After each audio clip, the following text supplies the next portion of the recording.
Hey guys, what's up? Today I'm going to be showing you guys how to use this ghostly text inside your films, your projects, your skits, and etc.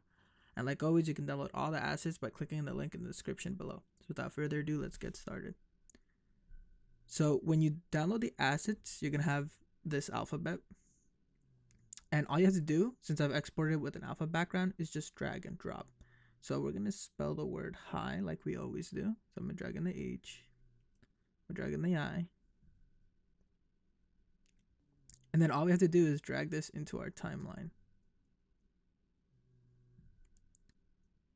So you can't really see the high, so we're going to move that a little bit.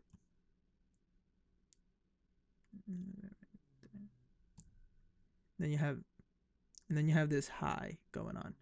So if we play this, you have this ghostly text going on.